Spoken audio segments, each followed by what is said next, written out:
My beloved one, I have been holding something in my hands, carefully turning it over and waiting for the perfect opportunity to present it to you, bearer of my promise. Not because I wasn't sure if I should give it, not because I didn't think you were worthy, ready, or capable of receiving what I had prepared. I waited because a gift of this size, a phrase of this weight and importance, ought to arrive at the exact moment in the narrative I am crafting for your life. And now is that time. Not the day before, not at a later date, right now. I am with you in this moment, totally present, fully attentive and fully intentional about everything I'm about to say. As you listen to these words, and they make their way from your ears into the deeper parts of you, where words either stay or pass through. What I am going to say to you is not a formula, a screenplay, or an assortment of lovely religious ideas. I've wanted to talk to you about this for a very long time. I have been preparing for it with the same deliberateness and accuracy that I apply to everything I do. Take a time to silence your thoughts. Allow the cacophony of everything you've been handling, the worries, the calculations, the practice of what could go wrong or what you ought to have done differently. For a while, let all of that take a back seat. Because right now, I want to talk to the part of you that those things have been occupying. The component that recalls the initial reason it began to believe. The part that clings to optimism despite its cost. The part of you that still leans toward me despite all the exhaustion and doubt. I see that aspect of you, and I'm talking to that aspect of you at the moment. You've been observing your life as if you were only able to see one page at a time while reading a book. Some of the words you see in front of you are challenging, words you didn't anticipate reading, words that seem to come from a different kind of story than the one you were actually in. More ambiguity appears when you turn the page. There are many unanswered questions, more situations that do not yet align with the vision you have been carrying. The pattern of difficulty appears to continue as you turn another page. And at some point during the reading, an idea starts to form in the back of your mind. This tale may not be going in the direction that was intended. The author may have lost the thread. Perhaps what started out so beautifully and with such a clear goal has somehow fallen apart.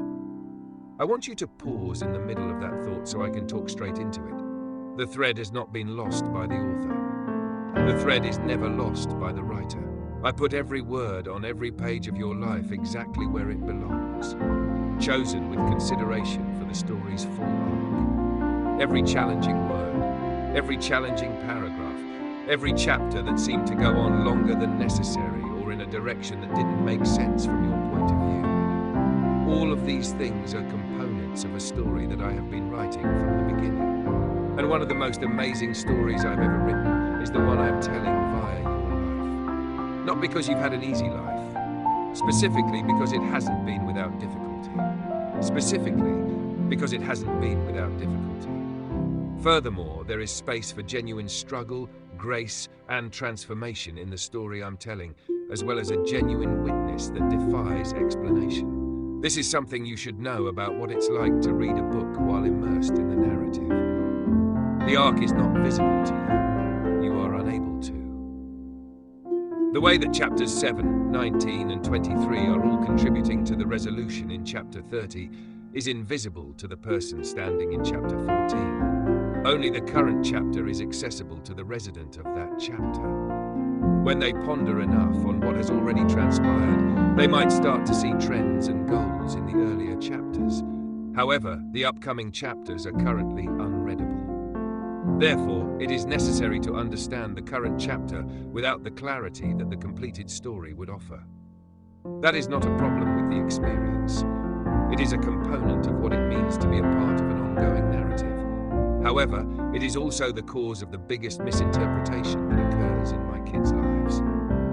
They determine if the story is good or poor based on an incomplete reading, looking at the present chapter without considering the context of the subsequent chapters.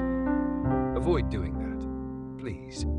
With all the tenderness and firmness of a parent who has seen the entire story and cannot bear to see his kid lose hope over a crucial chapter in the conclusion, I am asking you, don't judge the quality of your story based solely on chapter 14. You still don't have enough information. affirmation. The chapters that will bring everything together are still being written and will be released soon. In actuality, they are closer than you may believe. However, they cannot arrive before the foundation established in this chapter has fulfilled its intended purpose. What does it imply that I wrote your story? Because of the huge consequences, it implies more than many people allow themselves to receive.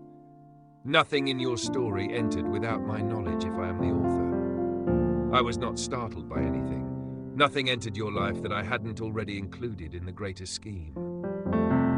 I am aware that this could be misinterpreted, so pay close attention to what I am saying. I'm not claiming that I wrote every unpleasant thing that has occurred to you, that I created misery just for its own sake, or that I enjoy hardship. I'm saying that I'm capable, powerful, and loving enough to take into my hands and work with things that weren't part of my original plan for you, things that entered through brokenness, the fallen nature of the world, or decisions made in agony or confusion. I am able to weave everything that enters your story into a narrative that eventually benefits you and exalts me. When a talented writer incorporates a truly challenging chapter into a narrative, it's not because the plot has gone awry. Because the chapter accomplishes something crucial. A skilled author incorporates difficulties. It is shaping a character in ways that are only possible under duress. It involves setting stakes so that the final outcome feels genuine and well-deserved rather than flimsy and cheap. It is giving the reader the kind of emotional depth that transforms the story rather than just amusing them. And during the challenging times in your life, I am doing just that. Something that cannot be developed in any other way is being developed in you by me. I'm giving you character depth that will support everything I'm going to give you. I'm constructing a testimony that will have actual weight in history rather than being superficial and easily disregarded. Actual proof of my loyalty in the face of real difficulties. This season, you have borne some truly heavy burdens. Please listen to me state that clearly and unqualifiedly. I'm not downplaying the gravity of what you've experienced or saying you shouldn't have felt its weight. The challenge was genuine. It came at a serious cost. This season, there have been instances that took you to your knees in a way that wasn't totally voluntary. When you found yourself on the ground and had to decide whether to curl inward away from everyone and everything, or stretch up toward me because the weight of the situation simply became too great to bear standing up. I witnessed each and every one of those moments, at right next to you, not at a distance.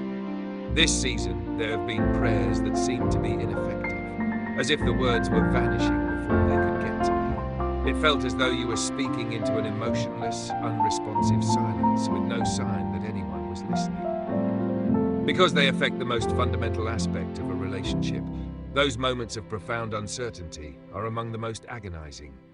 How do you maintain the connection if there appears to be a breakdown in communication? Allow me to directly respond to that query. There was never a break in contact. It wasn't my absence that caused the silence you felt. Every time a prayer is created, even before it is put into words, I hear it. The tears that were prayers in and of themselves when words failed completely, the thoughts that were too raw to express, and the silent anguish that preceded true prayer. I got it, everything, all of it. I have been reacting to all of it in ways that are hard to perceive in this chapter, but will be clearly seen in subsequent chapters.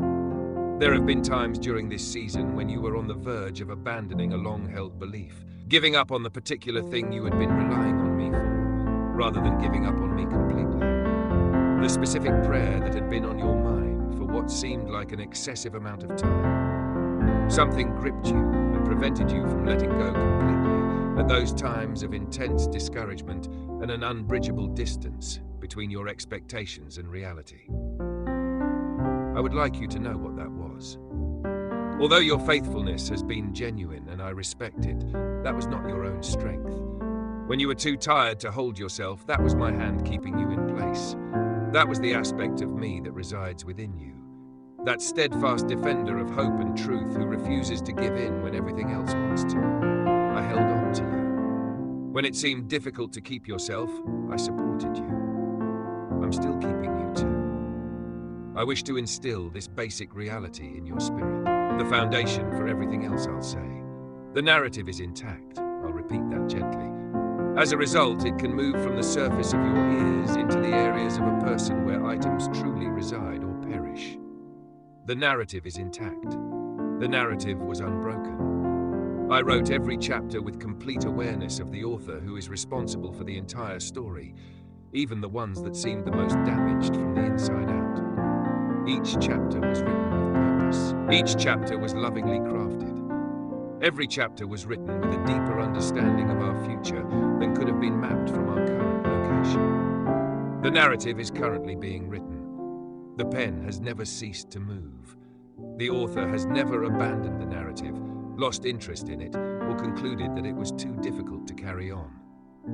When things got complicated, I leaned in closer. I focused more intently, since the most intricate and lovely aspects of any narrative call for the most deft handling. And your story is getting just that. I thus need you to accept this as the starting point before we continue, before I tell you what is coming up and what is already underway. As certain as the fact that you are hearing these words at this moment, rather than as a nice notion that you will attempt to believe if the conditions are right. The writer is present, the writer is at work, the thread has never been lost by the author. And the conclusion is already written in the entirety of my intention for you, and it already exists in my understanding. Furthermore, the conclusion is not disappointing. The conclusion is not unimpressive. For someone who made a lot of effort but mostly failed, it is not the end. It is the demise of a person whose life, when viewed in its entirety, clearly demonstrates the majesty and faithfulness of the God who wrote it. We are moving in the direction of your conclusion jointly. Let me now elaborate on the implications of this for the current circumstances you find yourself in. Because I am aware that while lovely theological principles are important and true, they can occasionally transcend the particular, concrete pain of a person's actual life. Allow me to descend from the height of the greater narrative and join you in the details of what you have been carrying. There have been days during this season when the burden of unresolved questions has affected your day-to-day activities. Not noticeably, perhaps not even to others in your immediate vicinity. But there was something heavier inside. It used more energy to operate normally than it should have. Because there was always the quiet of the unresolved beneath every routine work. The doubt that continued to permeate every aspect of your thoughts instead of remaining in a single area. You had been saying the same prayer for so long that it was practically automatic.